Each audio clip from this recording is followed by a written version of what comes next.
একদিন আল্লাহর প্রিয় রাসূল হযরত মুহাম্মদ সাল্লাল্লাহু আলাইহি ওয়াসাল্লামের সাহাবী ও জামাতা হযরত আলী রাদিয়াল্লাহু তাআলা আনহু দাওয়াতি কাজ শেষে বাড়ির পথে হাঁটতেছিলেন। ওই পথ দিয়ে যখন তিনি হাঁটতেছিলেন তখন হঠাৎ করে খেয়াল করে দেখলেন রাস্তার এক পাশে একটি ফকির শুয়ে আছে। ফকিরটি প্রচণ্ড দুর্বল এবং জীর্ণশীর্ণ অবস্থায় রাস্তার পাশে শুয়ে আছে। আলী রাদিয়াল্লাহু তাআলা আনহু তার কাছে গেলেন এবং তাকে সালাম দিলেন, কিন্তু সেই ফকির সালামের কোনো উত্তর দিলেন না।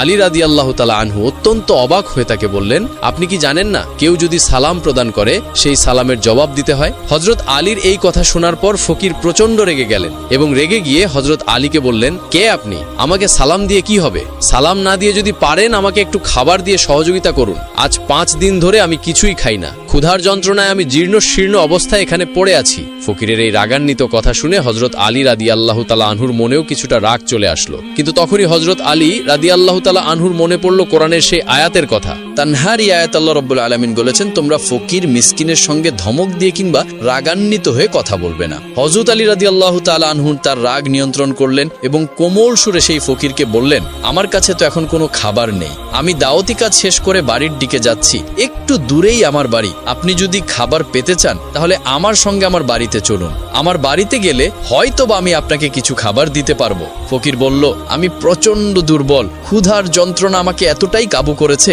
যে আমি উঠে দাঁড়াতেও পারছি না। আমি কিভাবে আপনার সঙ্গে আপনার বাড়ি পর্যন্ত হেঁটে যাব? আপনার বাড়িতে আমি যেতে পারি যদি আপনি আমাকে কাঁধে করে নিয়ে যান। অতঃপর হযরত আলী রাদিয়াল্লাহু তাআলা আনহু ফকিরকে কাঁধে নিলেন এবং কাঁধে নিয়ে বাড়ির দিকে হাঁটতে শুরু করলেন। কিছুক্ষণ পর হযরত আলী বাড়িতে পৌঁছালেন এবং বাড়ির উঠানে সেই ফকিরকে শুইয়ে রাখলেন। তারপর ঘরের দরজায় গিয়ে সালাম দিলেন, আসসালামু আলাইকুম ইয়া আহলাল বাইত। ঘরের ভেতরে হযরত ফাতেমা রাদিয়াল্লাহু তাআলা আনহা এবং হাসান ও হুসাইন রাদিয়াল্লাহু তাআলা আনহুমা অবস্থান করছিলেন। হযরত ফাতেমা রাদিয়াল্লাহু তাআলা আনহাও ক্ষুধার যন্ত্রণায় অনেক দুর্বল হয়ে গিয়েছিলেন, কেননা গত 3 দিন ধরে ফাতেমার চুলায়ও কোনো আগুন জ্বলে না। ফাতেমা যখনই তার স্বামীর কণ্ঠের আওয়াজ শুনলেন তিনি দুর্বল অবস্থায় ধীরে ধীরে উঠে এসে তার স্বামীর জন্য দরজা খুলে দিলেন। হযরত আলী রাদিয়াল্লাহু তাআলা আনহু ঘরের ভিতর প্রবেশ করে দেখলেন ফাতেমা অনেক দুর্বল। ফাতেমার চোখগুলো গর্তের ভিতরে সামান্য ঢুকে গিয়েছে। ফাতেমার চোখে মুখে বিরক্তি আর ক্ষুধার ছাপ। হযরত আলী রাদিয়াল্লাহু তাআলা আনহু জিজ্ঞেস করলেন, ফাতেমা কি হয়েছে? ফাতেমা রাদিয়াল্লাহু তাআলা আনহা বললেন, আজ কয়েকদিন আগেই আপনি দাওয়াতি কাজে চলে গিয়েছেন। গত 3 দিন ধরে আমাদের ঘরে কোনো খাবার নেই, বাচ্চা দুটো অনাহারে আছে, তারা ক্ষুধার যন্ত্রণায় কাতরাচ্ছে। ফাতেমার এই কথা শোনার পর হযরত আলী রাদিয়াল্লাহু তাআলা আনহুর মাথার উপর যেন আসমান ভেঙে পড়ল। হযরত আলী রাদিয়াল্লাহু তাআলা আনহু বললেন, আমি রাস্তা থেকে একজন ক্ষুধার্ত ফকিরকে সঙ্গে করে নিয়ে এসেছি এবং তাকে এই আশ্বাস দিয়েছি যে আমার বাড়িতে আসলে আমি তাকে খাবার দিতে পারবো। এখন তো ঘরে কোনো প্রকার খাবার নেই, আমি সেই ফকিরকে কোথা থেকে খাবার দিব?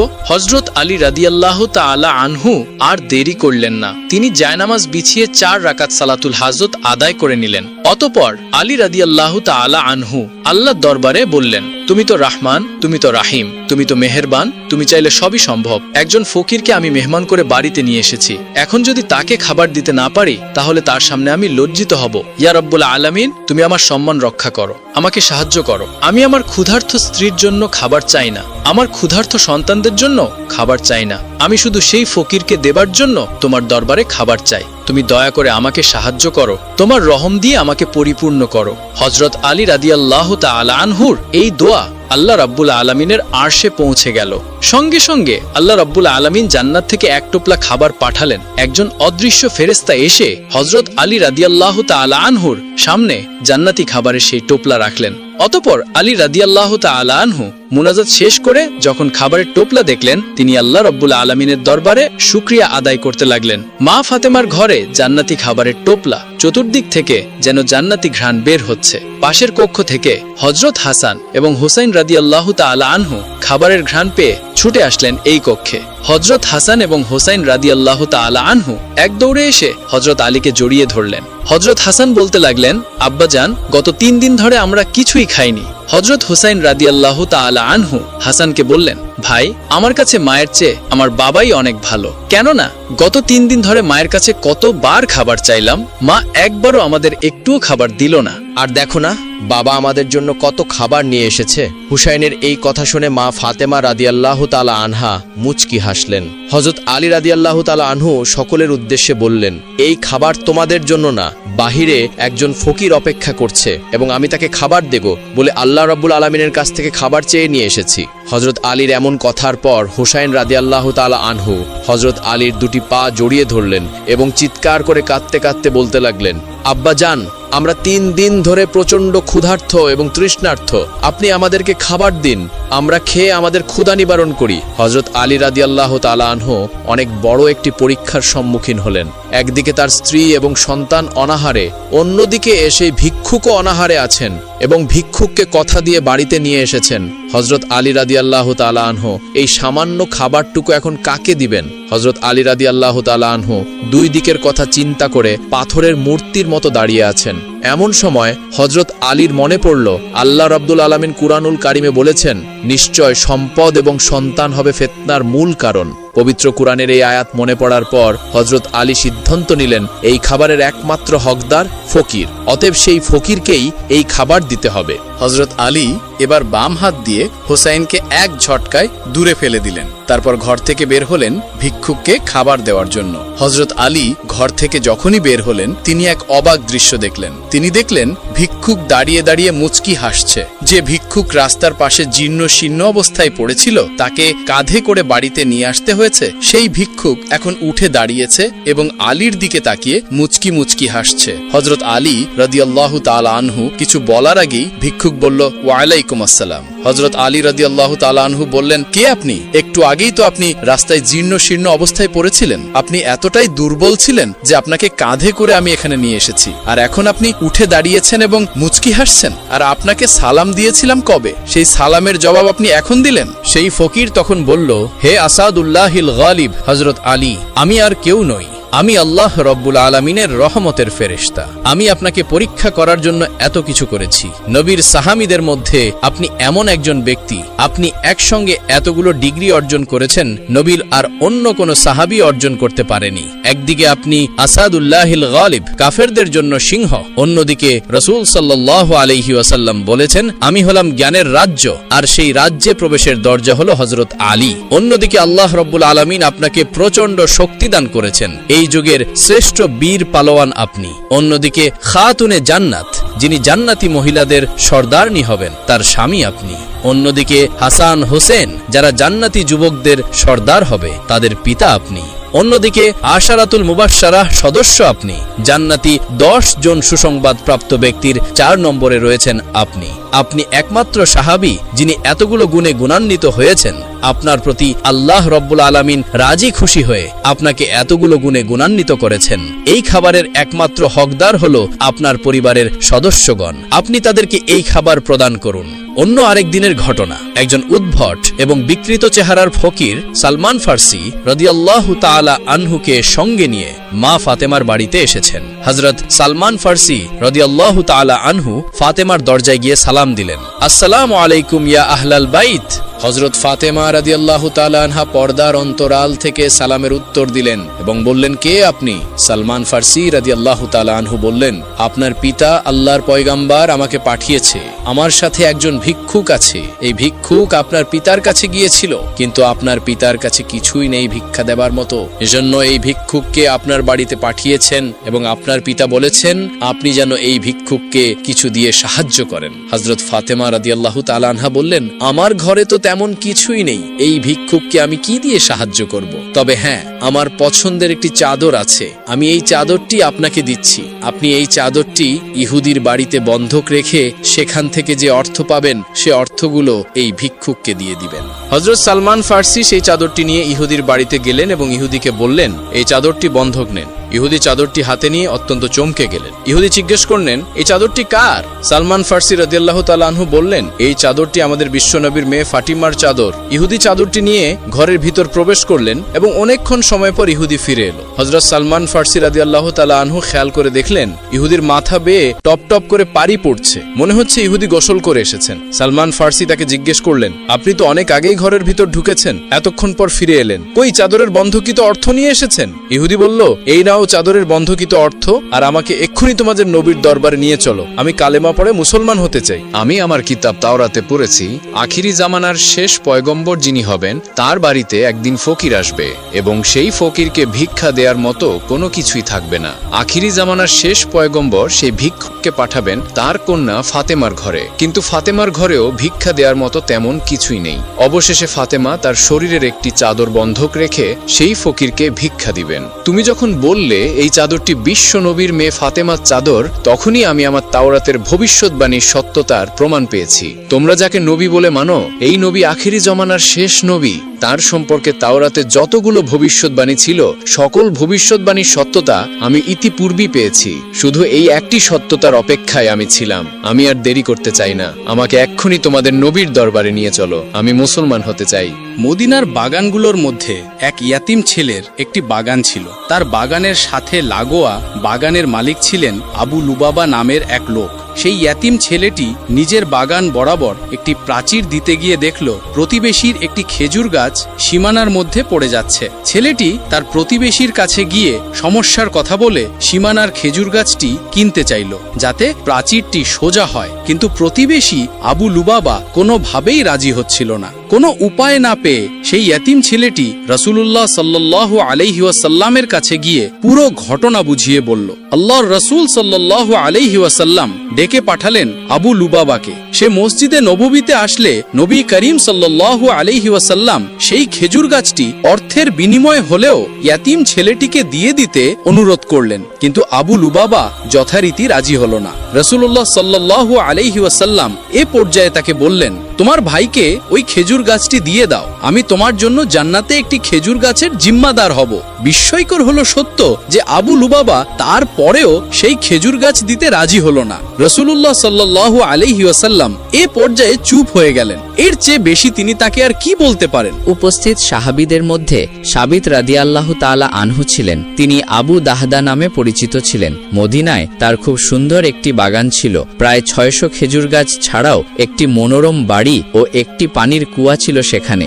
মদিনার সব বড় ব্যবসায়ীদের কাছে আবু দাহদা রাদিয়াল্লাহু তাআলা আনহুয়ের বাগানটি সুপরিচিত ছিল। তিনি সপরিবারে সেখানে বসবাসও করতেন। আবু দাহদা রাদিয়াল্লাহু তাআলা আনহু হঠাৎ রাসূলুল্লাহ সাল্লাল্লাহু আলাইহি ওয়াসাল্লামের কাছে গিয়ে বললেন, হে আল্লাহর রাসূল সাল্লাল্লাহু আলাইহি ওয়াসাল্লাম, আমি যদি আবু লুবাবার কাছ থেকে খেজুর গাছটি কিনে এই ইয়েতিমকে দিয়ে দিই, তাহলে আমিও কি জান্নাতে একটি খেজুর গাছের মালিক হব? রাসূলুল্লাহ সাল্লাল্লাহু আলাইহি ওয়াসাল্লাম বললেন, হ্যাঁ, তোমার জন্য জান্নাতে খেজুর গাছ থাকবে। আবু দাহদা রাদিয়াল্লাহু তাআলা আনহু সাথে সাথে আবু লুবাবাকে বললেন, আপনি আমার সেই সম্পূর্ণ বাগানটি গ্রহণ করে সেই খেজুর গাছটি আমাকে দিয়ে দিন। আবু লুবাবা দুনিয়াবি এই বিনিময়ে বিশ্বাস করতে পারছিল না। হুঁশ ফিরলে সে বলল, হ্যাঁ, আমি আপনার খেজুর গাছের বাগানটি গ্রহণ করলাম, বিনিময়ে আমার সেই খেজুর গাছটি আপনাকে দিয়ে দিলাম। হযরত আবু দাহদা রাদিয়াল্লাহু তাআলা আনহু সেই মুহূর্তে খেজুর গাছটি ইয়াতিম ছেলেটিকে উপহার হিসেবে দিয়ে দিলেন। তারপর রাসূলুল্লাহ সাল্লাল্লাহু আলাইহি ওয়াসাল্লামের দিকে তাকিয়ে বললেন, হে রাসূলুল্লাহ সাল্লাল্লাহু আলাইহি ওয়াসাল্লাম, এখন আমি কি জান্নাতে একটি খেজুর গাছের মালিক হলাম? রাসূলুল্লাহ সাল্লাল্লাহু আলাইহি ওয়াসাল্লাম বললেন, আবু দাহদার জন্য জান্নাতে এখন কত বিশাল বিশাল খেজুরের বাগান অপেক্ষা করছে। বর্ণনাকারী হযরত আনাস রাদিয়াল্লাহু তাআলা আনহু বলেন, এই কথাটি রাসূল পাক সাল্লাল্লাহু আলাইহি ওয়াসাল্লাম 1, 2 বা 3 বার বলেননি, বরং খুশি হয়ে বারবার বলেছেন। শেষে আবু দাহদা রাদিয়াল্লাহু তাআলা আনহু সেখান থেকে বের হয়ে সদ্য বিক্রি করে দেয়া সেই বাগানে ফিরে গেলেন। বাড়ির দরজায় এসে স্ত্রীকে ডাক দিলেন তিনি, হে উম্মে দাহদা, বাচ্চাদেরকে নিয়ে বাগান থেকে বের হয়ে আসো, আমি দুনিয়ার এই বাগান বিক্রি করে দিয়েছি। তার স্ত্রী বললেন, আপনি কার কাছে এটি বিক্রি করেছেন? কে কত দাম দিয়ে এটি কিনে নিয়েছে? আবু দাহদা রাদিয়াল্লাহু তাআলা আনহু বললেন, আমি জান্নাতে একটি খেজুর বাগানের বিনিময়ে তা বিক্রি করে দিয়েছি। তার স্ত্রী বললেন, আল্লাহু আকবার, হে আবু দাহদা, আপনি অবশ্যই অত্যন্ত লাভজনক একটি ব্যবসা করেছেন। হযরত তামিম আদ-দারি রাহমাতুল্লাহি আলাইহি বর্ণনা করেন, একবার আমরা আল্লাহ রাসূল সাল্লাল্লাহু আলাইহি ওয়াসাল্লামের খেদমতে হাজির হলাম। তখন আমরা দেখতে পেলাম যে একটি উট দৌড়াতে দৌড়াতে আল্লাহ রসুল সাল্লাল্লাহু আলাইহি ওয়াসাল্লামের মাথার কাছে এসে দাঁড়িয়ে গেল। দেখে মনে হচ্ছিল উটটি আল্লাহ রসুল সাল্লাল্লাহু আলাইহি ওয়াসাল্লামের কানে কানে কিছু একটা বলছে। আল্লাহ রসুল সাল্লাল্লাহু আলাইহি ওয়াসাল্লাম তখন উটকে উদ্দেশ্য করে বললেন, উট, তুমি শান্ত হও। যদি তুমি সত্যবাদী হও তাহলে তোমার সত্য কথা তোমাকে ফায়দা দেবে, কিন্তু তুমি যদি মিথ্যা বলে থাকো তবে তোমাকে মিথ্যা কথা বলার জন্য শাস্তি দেয়া হবে। নিশ্চয়ই যে আমার নিকটে আশ্রয় নেবে আল্লাহ তাআলাও তাকে নিরাপত্তা দান করেন, আর যে আমার নিকট আশ্রয় নেয় তাকে আল্লাহ কখনো নিঃস্ব হতে দেন না। সাহাবী তামিম আদ-দারি রাদিয়াল্লাহু তাআলা আনহু ইরশাদ করেন, আমরা বললাম, ইয়া রাসূলুল্লাহ সাল্লাল্লাহু আলাইহি ওয়াসাল্লাম, এই উট আপনাকে কি বলছে?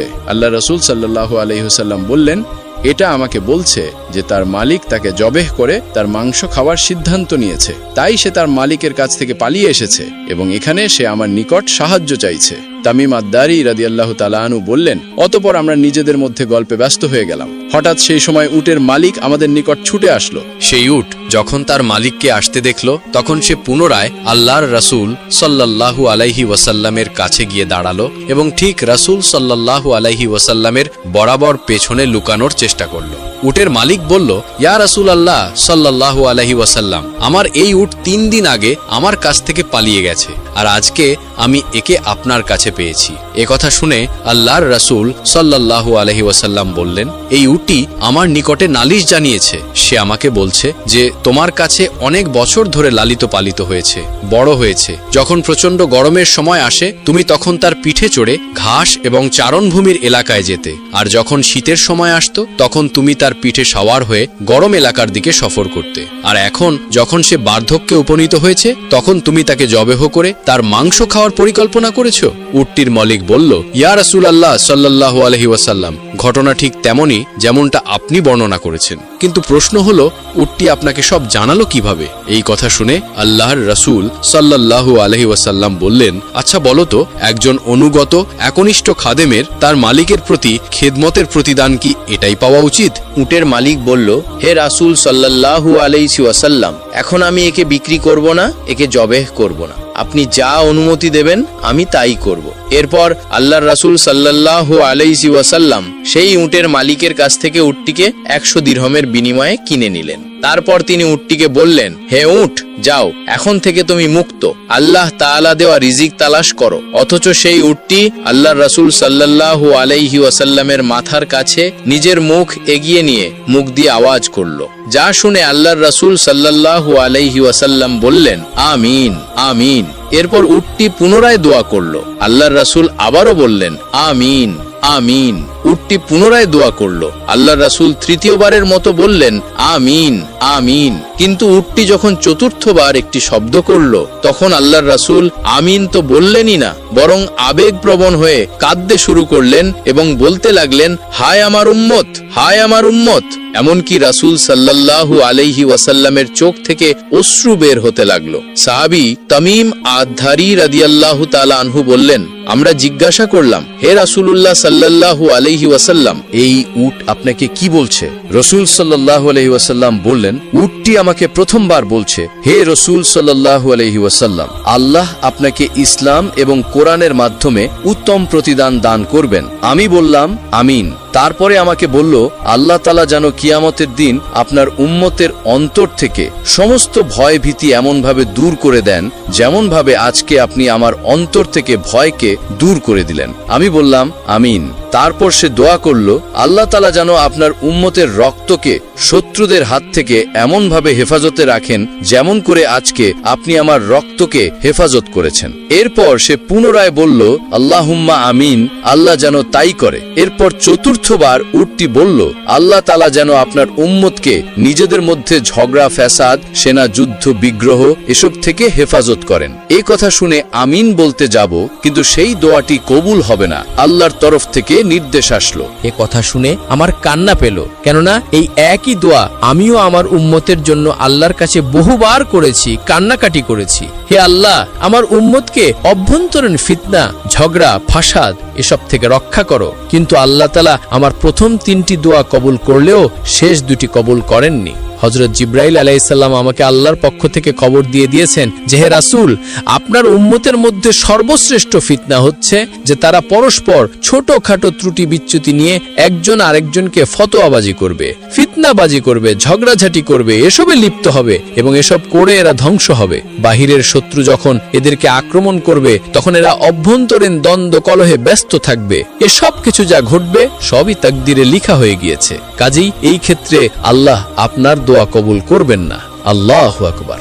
আমাদের প্রিয় নবী রাসূল সাল্লাল্লাহু আলাইহি ওয়াসাল্লাম শুধু মানব জাতির জন্যই নন, তিনি ছিলেন সমগ্র জগৎ, মানুষ, জিন ও সমস্ত প্রাণীর জন্য রহমত। আল্লাহ তাআলা তাকে পাঠিয়েছেন দুনিয়ার অন্ধকারে আলো ছড়ানোর জন্য। তার শিক্ষা ও আদর্শ আজও আমাদের পথ দেখায় শান্তি ও সত্যের দিকে। তো এটাই ছিল আমাদের আজকের ভিডিও। যদি ভিডিওটি আপনার কাছে ভালো লেগে থাকে তাহলে অবশ্যই লাইক দিন আর আমাদের চ্যানেলটি সাবস্ক্রাইব করে পাশে থাকুন। আর কমেন্টে জানিয়ে দিন ভিডিওর কোন অংশটি আপনার কাছে সবচেয়ে বেশি ভালো লেগেছে। ধন্যবাদ।